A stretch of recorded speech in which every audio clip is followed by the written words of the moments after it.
27 films is a lot to rank in one sitting, but to be honest, I'm just dreading when I have to do this for Godzilla.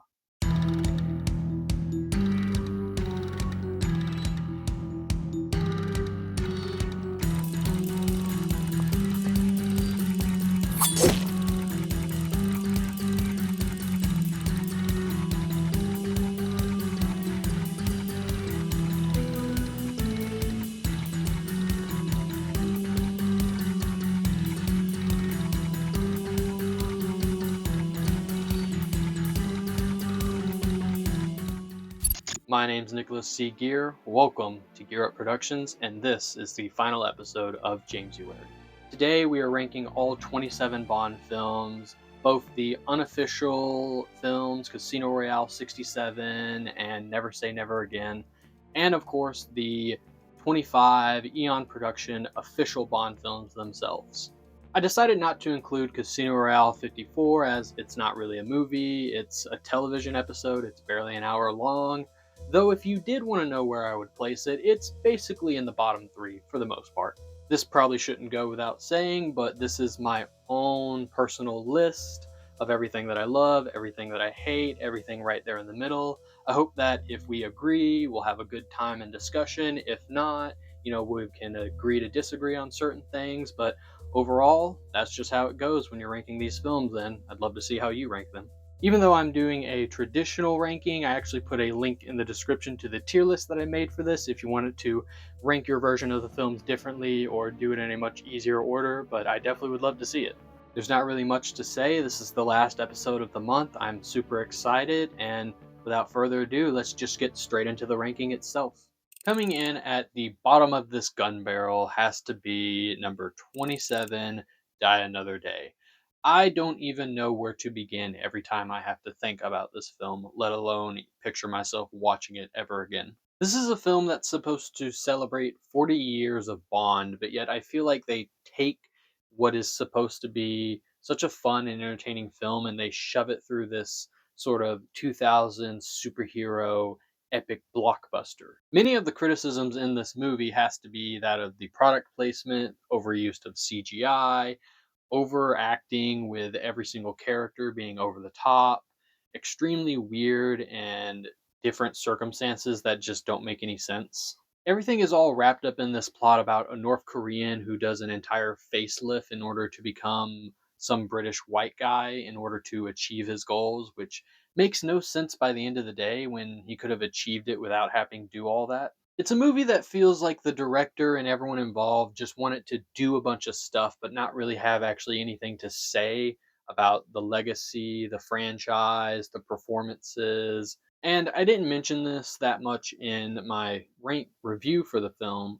I also maybe didn't go into too much detail about my review for the film when I talked about the absolute character assassination for some of these. I probably didn't go into more detail when it came to my review, but there's certain moments where they just kind of assassinate a character. Even someone like R or Moneypenny from the previous films get moments and situations that is just makes your mind boggled at the fact that they decided to shoot that. Overall, I think this film is fun and entertaining. It's got the biggest everything going for it in terms of a Bond film, and I know people get some enjoyment out of that. But for me, I think it was just way too much and not the right move to go for the 40th anniversary. Our runner up in last place, number 26, Casino Royale 67. Look, I know this film has its defenders, and a lot of people say that I shouldn't judge it too harshly because it's not an official Bond film and they're trying to do something more fun and creative and lively with it. But at the end of the day, a movie still has to movie, and this one doesn't do that. On top of it all, this is a movie that's supposed to be funny, entertaining, and lively, but yet it's just a bunch of weird sequences happening one after another that have nothing to do with each other, nor any interlining connective tissue to any of it. This is evident by the fact that the film has like 5 or 6 directors and almost twice as much as that when it comes to the actual writers. Literally, the actors themselves did not care for what the script was, and they actually have people who would go in and write stuff for them to do. Basically, the way that we came about with this movie is that the guy who had the rights to Casino Royale at the time wanted to make a Bond film with the actual Eon Productions, but that kind of all fell through creatively, so he decided to make a parody film as to not, be on the same level as their film. And what we end up getting is a film that has no real story, no real plot. The characters don't matter. You don't connect with anything.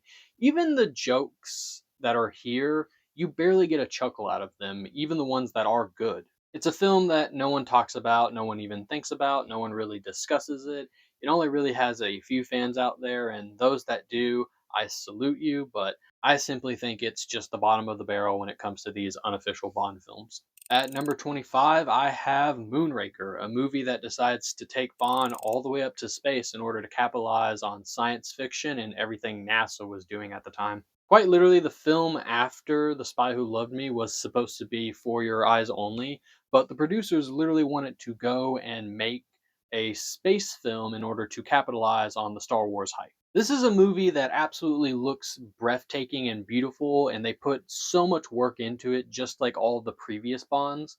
But they end up having to rehash a bunch of plot points and recycle a lot of motives and cliches and tropes from the franchise in order to actually give itself any kind of legs to stand on. And at the end of the day, it just goes far out to that point to where it makes you think, why did we ever decide to take Bond to space in the first place?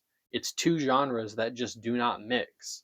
And it just doesn't work. There's a lot to this movie that I just do not care for, whether it's the space battles, the whole Jaws being back, Hugo Drax and the villains, and everything going on, and the fact that the plot is just so crammed full of stuff and they spent so much money on it, and yet they only really made back so much in retrospect. I guess maybe I feel like I'm too hard on the movie, but I actually really wanted to like it and I really wanted to put it up there. It really is just floating in the abyss to never really be seen again. At number 24, I have Diamonds Are Forever, the return of Sean Connery after On Her Majesty's Secret Service didn't really seem to fit for everyone. The original idea for this film was to have Lazenby go on a revenge quest to avenge Tracy and kill Blofeld once and for all. For me, that would have just been a perfect film, but what we end up getting is Connery back doing barely anything to make his character seem like what he once was.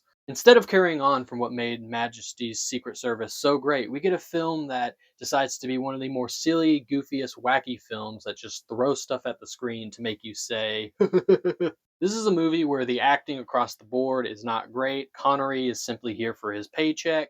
Everyone else is just kind of hamming it up and having fun. In a way, you could watch this one as a more entertaining factor of what if. It's a film that's fun and entertaining, but it kind of makes you go to the point of why. It's one of the films in this franchise that's directed by Guy Hamilton, and I honestly just don't care for his films, his vibe, his style, his humor, everything that he's going for. And this definitely is the weakest one that he's done. I still don't know how this one was able to be successful and make money and people still enjoyed it.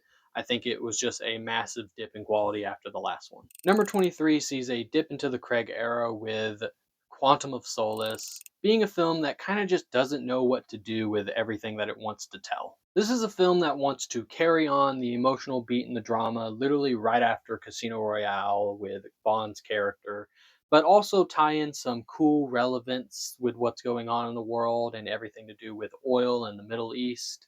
But the two just don't blend together at all. After Casino Royale did such a great job kicking off this era of Bond, this one has to come in and pick in some tropes and some cliches from the franchise itself in order to make its story stretch out far enough. And you can absolutely tell with the fact that it is the shortest Bond film by only an hour and 40 minutes, really. I don't care much for the villains, I don't care much for everything going on with the main plot.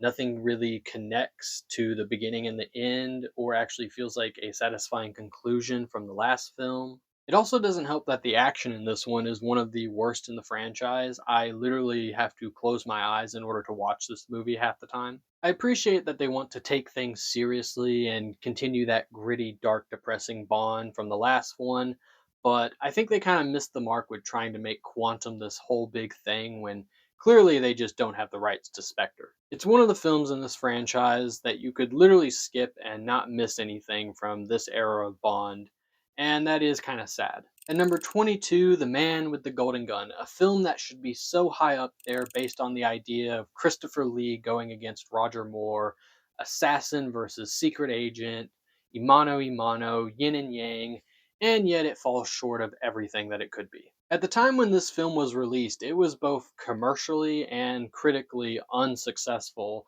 and everyone considered it to be the worst in the franchise.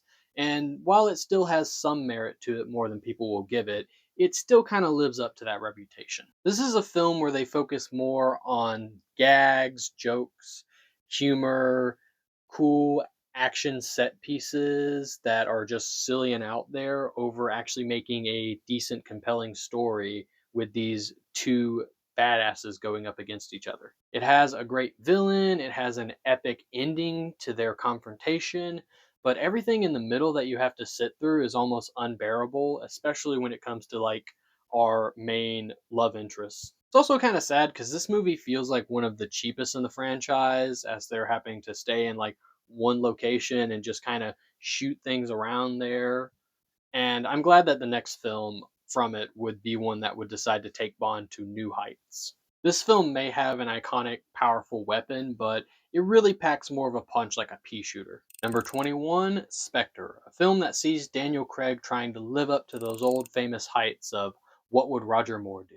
It's a film that's trying to tie everything into one another and be sort of like a successful payoff to this era of Bond, but it has to bring in tropes, cliches, old storylines that just don't mesh well in order to pay everything off. On top of that, this is a film that does some major retconning and turns its villains into an entire joke. Visually and both stunningly with the action, cinematography, basically the same director from the last movie, all of that looks great.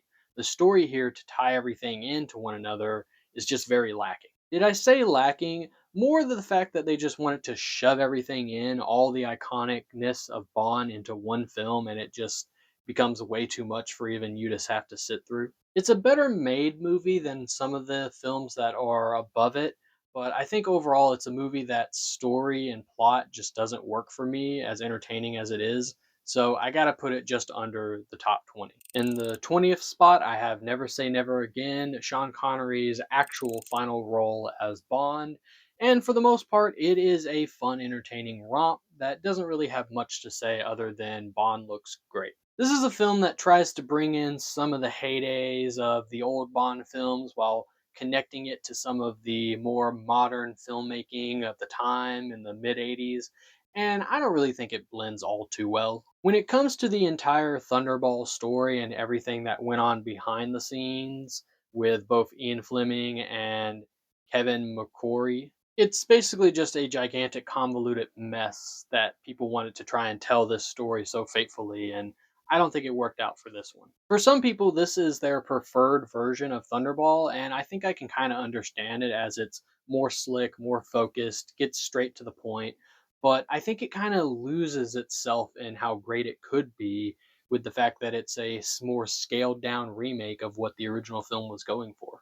Combine everything with some villains who I think are kind of weak, and some campy moments from the Moore era, and some egregious moments from the 60s era, and I think we get a film that is just kind of middle of the road, average Bond fun. The type of film you can throw on your TV, have sitting in the background, and maybe get a kick out of it or two. At number 19, I continue on with this trend of mid tier 80s Bond films with Octopussy. This is a film that I think has a lot of great iconic moments. Octopussy, her entire band of like women smugglers and assassins, some pretty fun and entertaining villains, and some awesome epic action for what they're going for. By this point in the franchise, we're in the mid 80s, and filmmaking is at that point where we want a bit more serious to go along with our camp. And this film cranks the camp all the way up to 11. There are some crazy, wild, silly moments in this that just rival that of like The Man with the Golden Gun and Diamonds Are Forever. Maybe not as high up there, but they're still pretty silly. There's also just a weird plot involving this Russian general and what he's doing with these villains and the way that they team up, and nothing feels like it connects. I don't understand why they're doing all of this. And it kind of sours the movie for me overall. There's a lot to love in the look and the feel and the brightness of everything.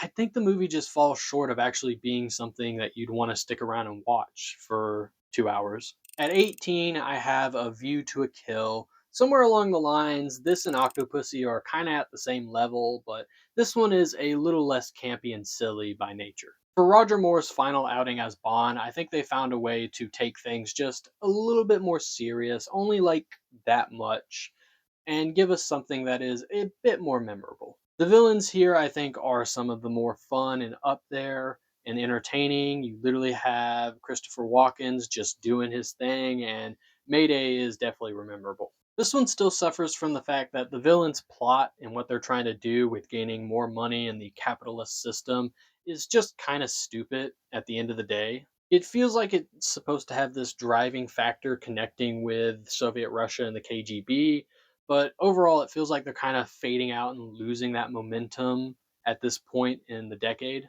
There is memorable action and set pieces, and not as much globe-trotting, but where everything takes place is always fun and entertaining to look at. It's a film that I just wish was made a little better, and I would put it a bit more higher, but overall, I think it is just one of those more mid tier Bond level films. At number 17, I have You Only Live Twice, and I guess with putting this one here, it just has that bit more memorable factor than the last two. Obviously, with this film, we have problems with the racism and the way that it dives into the Japanese culture itself. But along with that, we get one of the best reveals with Blowfest, and Bond is on his A game. By this point in the franchise, I think Connery is still doing a great job, and they're still telling those traditional stories with the formula that was laid out by Goldfinger.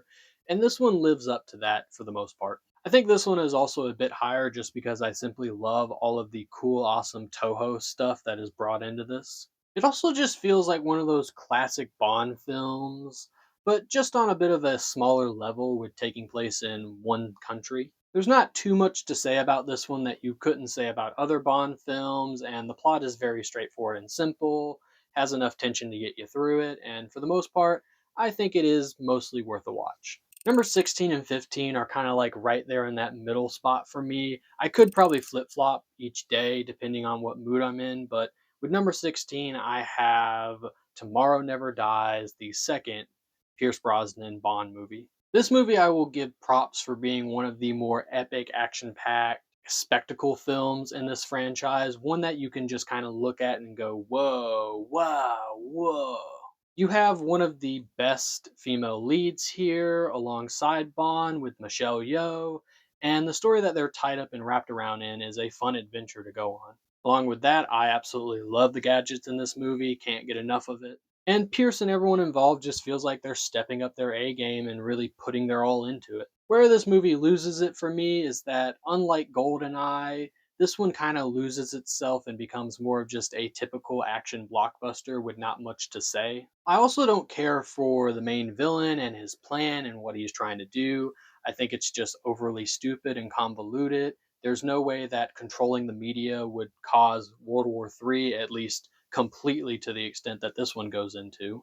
And even if it did, what good is that for a media company to cause World War III? That's the end of the world. While this is fun and entertaining, the action can get to a point where you're just rolling your eyes, asking yourself what's happening. But I know this movie has its fans, and I definitely would rewatch this one again along with the next one up. And for that, I gotta say, it at least cracks into more of the higher end Bond films.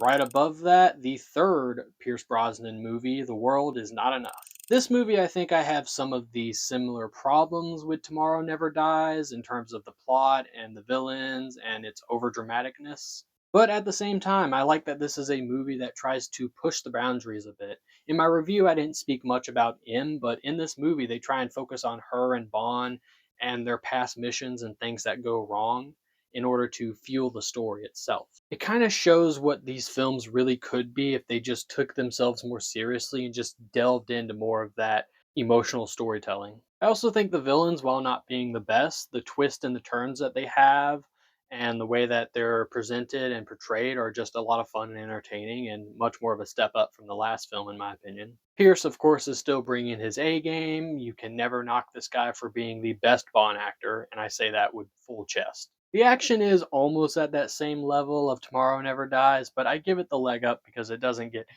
too wild and out there for me, at least. I do think that this movie has just a bit more of that campy nature to Roger Moore and Sean Connery of the olden days. For some reason, there always tends to be that film in the era of Bond, and I think this one is more so that type of film than Die Another Day is. For the most part, it's not the best Bond movie, but I think it gets just by on that emotional note and merit to crack into the top 15. Coming in at number 14, I might get a lot of hate for this one, but I have Dr. No itself, the original Bond film. This film gets so much right on the first try. The spy aesthetic, the way James Bond presents himself, the iconic lines and moments, the femme fatale or the love interest herself coming in, an iconic, weird, interesting villain with a unique plan. Overall, it's a film that I appreciate and I understand and I sort of love for the fact that it started this entire franchise, but I do think the film itself is a little weak and lacking for the most part.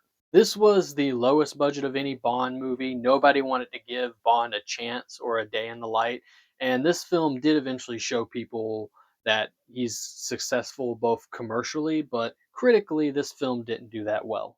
Over time, it's actually garnered more appreciation for the fact that they've done so much low budget and the fact that they're shooting in more of this one location place and not doing as much globetrotting.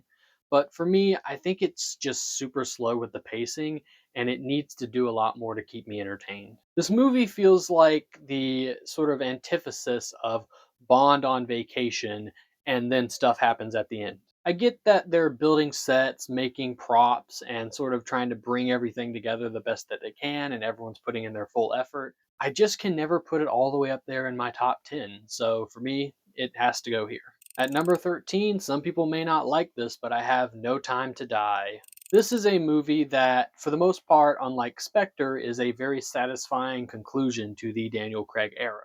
It's an era of Bond that shows him being much more of a serious, action packed character and taking emotional journeys throughout the entire films that he's been in.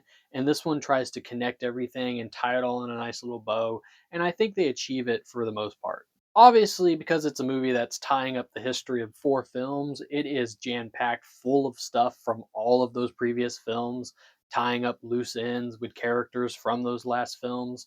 But at the same time, it also has to tell its own story with its own villain and wrap up everything that goes on within this movie. On top of that, it is an interesting time that they introduce new 007 agents and sort of new villains who don't end up having much of a twist to them other than the fact that they got their revenge and now they're going to be an evil mastermind who wants to destroy the world for some reason.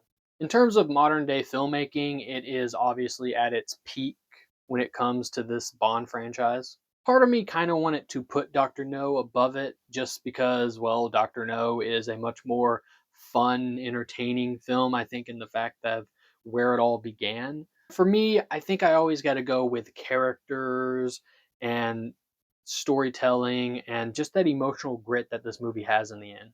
I know not a lot of people like the whole Bond dies by the end of the movie, spoilers, but for me, I think with this being a reboot and Craig being his own self contained, isolated Bond, I think it's the right send off to go for the character. And I mean, come on, you know the next film is going to be like a totally different Bond, anyways. For the most part, I just wish that the movie just wasn't full of so much stuff and it could just tell the story of Bond and his family and the send off that he does and round out the legacy. But for what it is, it definitely hits all the right notes that it needs to, for me at least.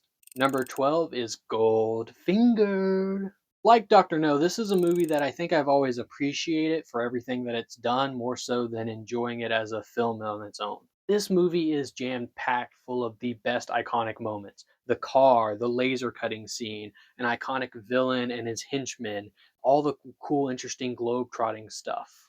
A great, awesome femme fatale. It lays out all the details and the plots and the formula of Bond and the story that he goes on for all future films to tell. At the same time, it's also a movie that slows down in the middle, gets a little bit too convoluted, and has the worst scene with Bond interacting with his female co star.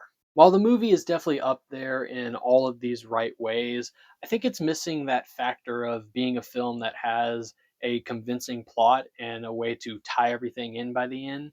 And the way that they do go about that, I think, is ridiculous with Pussy Galore switching sides. It definitely is a Bond film I am looking forward to watching again one day, but it just doesn't quite crack my top 10 with all of these little issues and problems that I have.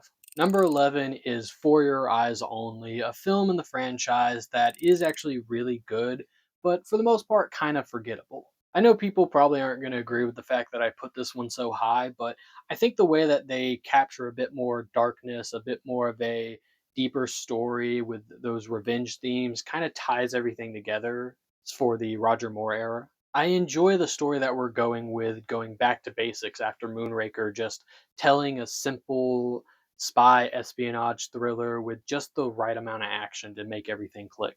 I enjoy the villains, I enjoy the Bond girl, I enjoy Bond himself, I enjoy all the action and the stunts and sort of the greatest hits that were going on for this film. But there is kind of this factor of where does this film fit in the franchise? It doesn't stick out as its own thing, and for the most part, it feels kind of like every other Bond film. The villains are kind of just there to be the bad guys, only a few of them ever stick out. Bond is playing himself much more serious, but at the same time, you're kind of missing the charm that Roger Moore is going for. It also kind of slows down a little bit in the middle, just like the older Bond films, because they remove the female love interests and kind of just meander around for a bit. It feels like a movie that has this one plot device with this sort of decoding thing for missiles, but then it just forgets to actually make a interesting movie around that. I actually originally had this right at my number 10, but I kind of felt like for the fact that nothing stuck with me other than the fact that it's just good quality filmmaking and has a bit of that extra push, I couldn't go any higher than number 11. Cracking into the top 10 is a film that I honestly didn't expect to put it up here, even though I did enjoy it.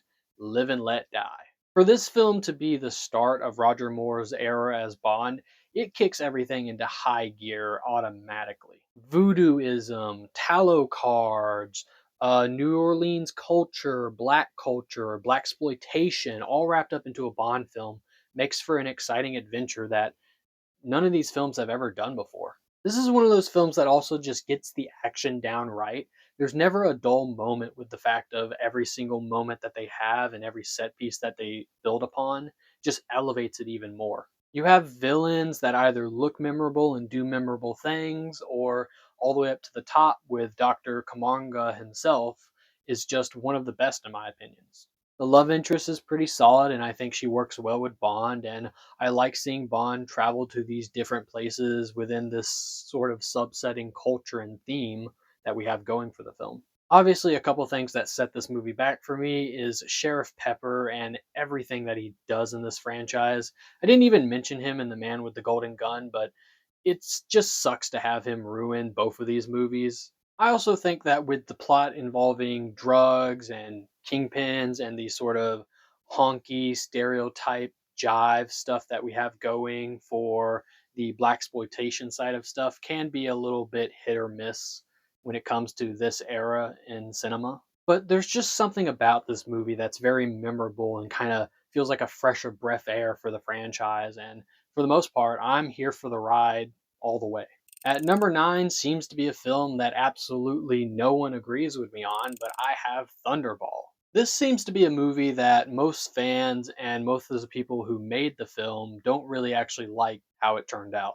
I literally was told by someone in the comments that even the director didn't care much for this movie and how it came together. In fact, the guy who helped write the story with Ian Fleming didn't even care for it that much because he did his remake with Never Say Never Again, and then he wasn't satisfied with that and tried to make another one. For me, I think this is just classic Bond at its peak. It fixes all the issues that I had from Goldfinger and elevates it just a little bit more with the tension. It does slow down in the middle, but everything around it I think is just entertaining and fun. The villains are just up there, ruthless, mean, killing machines, and I just love what they're doing. The entire Bahamas settings and the underwater segments and all of the action that they do doesn't win people over, but for me, I think it's perfect filmmaking. This is also just one of those storylines where it's apparent that they tried to make this movie so many times because it's just that iconic nature of like the bad guys, Spectre stealing the missiles and Bond stopping them. Things are a little bit weak here by the time we get to the end. It's super rushed. There's no real revenge plot with Domino,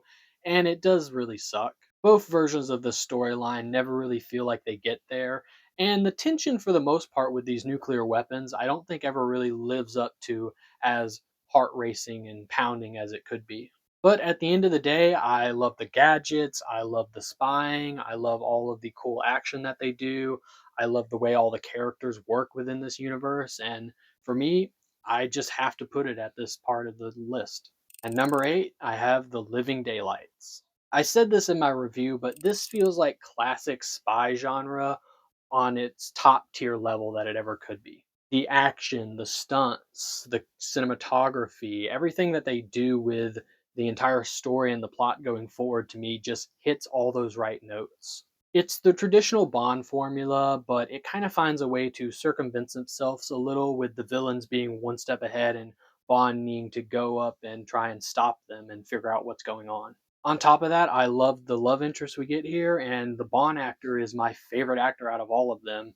And I absolutely love when they're on screen just having fun, being in action, or even if they're just looking into each other's eyes. I love that bit too. By this point in the franchise, they really needed to do something different, and I like that Timothy Dalton came in and said he wanted his Bond to be extremely different. There only really are a few minor flaws that I have with this film, and I think because it is a traditional Bond espionage spy story, there are just other films that hit more of those emotional notes or those story beats that I prefer more over this one. But if you are trying to introduce people to Bond and you want to show them a first time watch, this might be with the movie that you would go with. With number 7, I have From Russia with Love, coming in to be one of the oldest Bonds, but also one of the best ones, in my opinion. After Dr. No, I've said this before, I wasn't really interested or curious to see what Bond would come with me next, but this film completely won me over and sucked me back into the franchise. I love that this is a story where we see what the villains are going up to and how they lure Bond in and how Bond has to maneuver his way around with all of these epic, awesome action set pieces and how he has to then take out the villains in order to collect this Lecter device. Just like Dr. No and Goldfinger, it finds a way to build on these iconic specific moments within this entire franchise and build out the sort of formula that we would get with Bond. I love the love interest in this, and the connection that her and Bond have really leans into that whole love aspect of the film.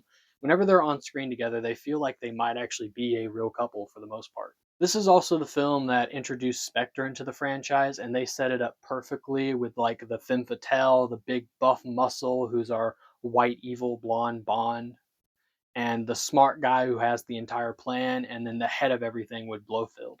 On top of that, they just do stuff in this with the action and everything that draws me in that just makes me go, how are you even doing this?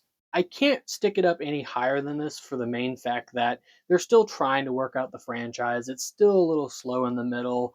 All the stuff in Istanbul just kind of drags the movie out, and I think you could cut it and enjoy the movie a lot more. Bond is still not my favorite, at least Sean Connery for that bit. I don't know, there's just always something about him that disconnect that I can never connect with him. But if you want to introduce anyone into the 60s Bond or the Sean Connery era of Bond, this is the number one film I'm showing them. At number 6, I have The Spy Who Loved Me with Roger Moore and his best film. When it comes to every Bond film, you really do have those specific films that each actor just gives it their all and everything works out for it to be the like perfect culmination. For this movie, we have the perfect setup of Bond and this Russian spy falling in love, but yet there's also a twist. He killed her lover, and it's such an interesting story to dive into that gives it that bit more weight.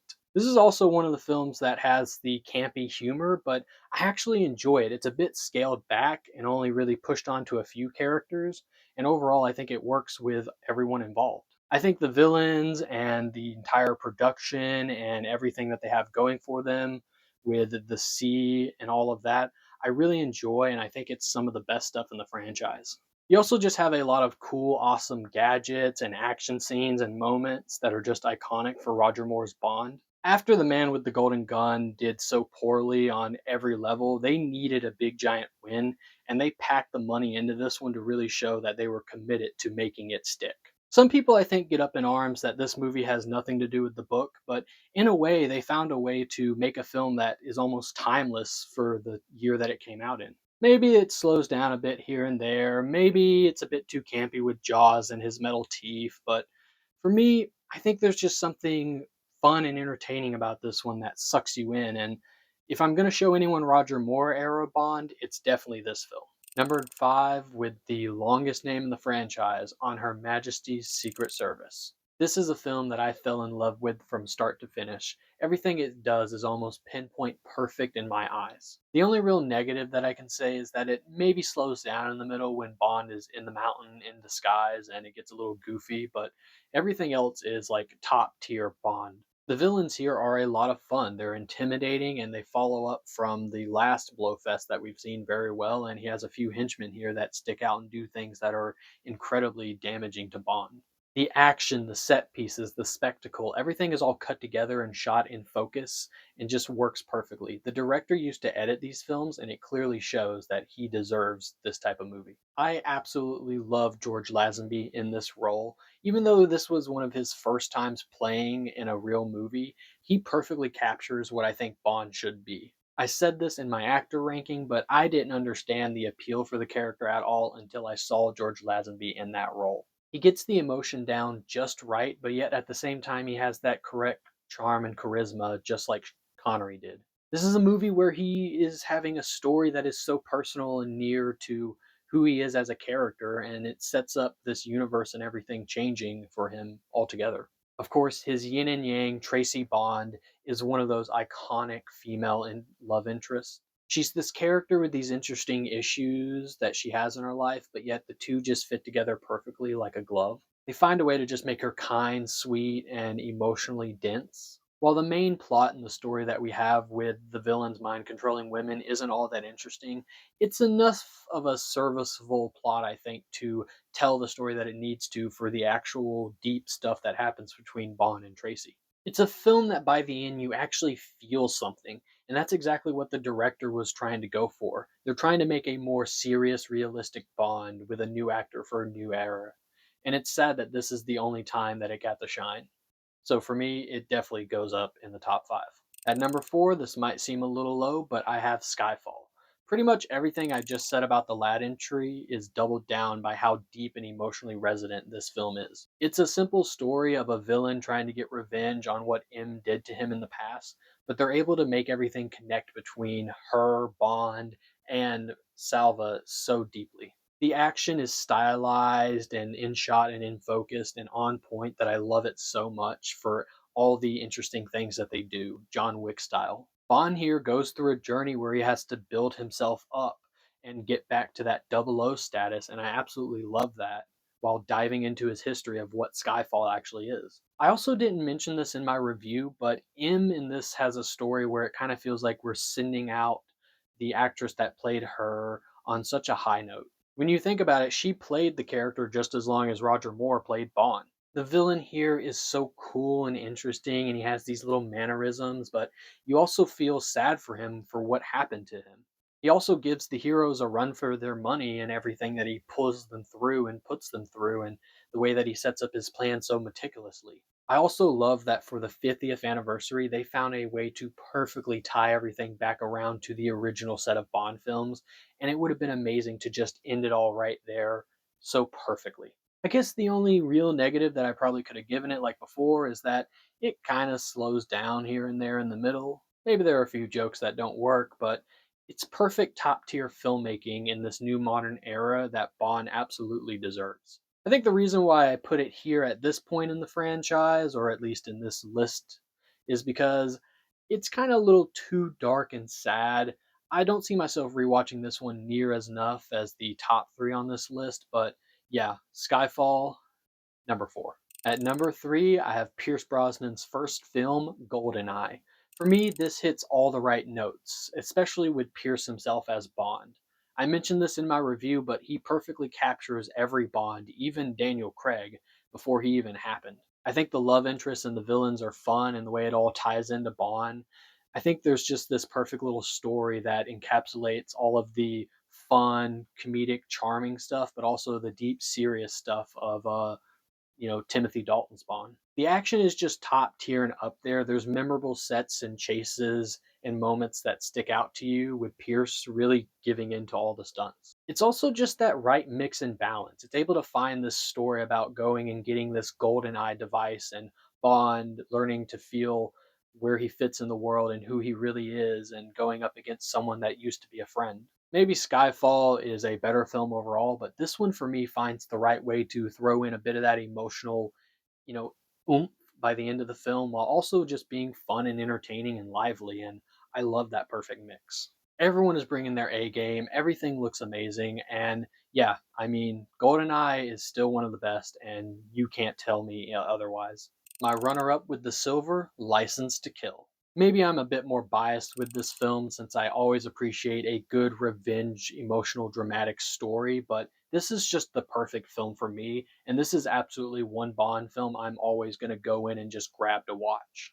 I love that with Timothy Dalton's Bond, they decided to go in these more emotional, deep, dark stories and have it be this story of him going out revenge for his old buddy Felix Leiter. For a lot of people, it kind of gets mixed up the fact that they ditch all the spy stuff, but I think for once in this franchise, it's interesting and cool to do something new and interesting and take on ideas and different genres from other films. The rogues gallery of villains that we have here from young Benicio del Toro and Franz and all of his little henchmen working for him and that whole, theme of loyalty. That's what it is, loyalty. The theme of loyalty. There's just something so interesting about just this drug lord and his entire kingpin ring of people that just wants to do bad things and be bad people. The movie grips you in with a story that makes you feel connected and a Bond that's kind of a little bit off his rockers and has to be sucked back by some of his friends. I will say that I do wish the end tied up everything better with M, but the next movie does actually speak on it a bit when you think about it. There is a bit of a flaw whenever it's doing the traditional Bond stuff with the female lead. I somewhat lose interest. I don't know why, but it feels like a story where since you're shaking it up so much, you shouldn't do the traditional stuff. With that being said, I think all of the side characters and even the love interest herself are all still great and adds to that story of Bond. The action, the stunts, the spectacle, the shots, the grittiness of it all, and the fact that it's all shot not anywhere near the UK, all in like different countries outside, gives it that dirt gritty feel that you like Breaking Bad. License to Kill may not be the best film in the franchise for a lot of people, but for me, it's definitely taken home that second place. Coming in at number 1 for all the gold in the world, it has to be Casino Royale 2006. The first film in the modern era of filmmaking and Daniel Craig's enchalant to stardom has to be said as one of the best Bond films in the franchise. From the very beginning, the filmmakers were setting out to sort of do like a Batman Begins reboot, dark and gritty, but also serious and mature for Bond as a character. The entire look, feel, vibe that they're going for is completely on point. I love the sort of saturated colors and espionage and the thrills and the action that goes into this. The spectacle, the shots, the editing, everything is so pinpoint accurate and detailed, but also big, epic, and expansive. But you can still actually understand what's going on. The best kind of action. This is also a film with one of those stories that on one side you have Lashif, this terrorist financer who's trying to get the money back so that he can save his own life from both the terrorist and the people that he's working for. And in a way, it's a villain where you kind of feel sad for him because he just wants to live, but at the same time, he's just a ruthless, mean bad guy who gets in a lot of iconic moments. Ooh. But on the other side of this, you have this nice little deep romantic connection and love story that helps bring Bond to who he truly is. And Vesper, along with all the other characters like Felix Leiter and Mathis. They're all just these unique little characters that help shape Bond to be who he becomes for the rest of the franchise. Specifically, Vesper herself is such a kind natured person, but she hides it behind that facade. But by the end of the film, both of them, her and Bond, start to actually love each other and understand each other and start to really become a couple. And then everything just goes downhill by the end of it. Bond in this film is so specific that only Daniel Craig really could play him. He's dark, gritty, emotionless, always out for the kill. But yet there's a bit of something behind him, there's a bit of something that he's able to show with the character and bring out a more soft side to him before it's all taken away. The script and the story is perfectly written in order to set him up as a character who's not all quite there, just kind of doing his thing, kind of more of a killing machine until the character that we know he becomes.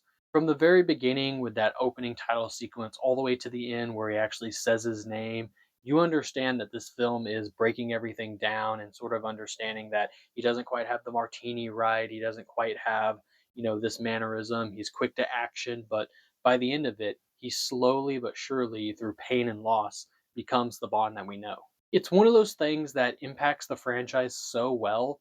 You could actually go back and watch all the other films, and through each performance, you could maybe akin this origin story to everything that all the other actors are doing. And that right there is just the perfect kind of story to tell. Those deep emotional storytellings that's perfect for filmmaking. It's why I love origin stories so much. We get to actually see the character for who they were and who they finally become. And this way, I think it just tells it perfectly straightforward. Maybe there are a couple things you could nitpick, like the card game not being as iconic and cinematic as you want. Maybe the ending being kind of overblown once Le Chiffre is killed off and the movie feels like it ended a little bit ago.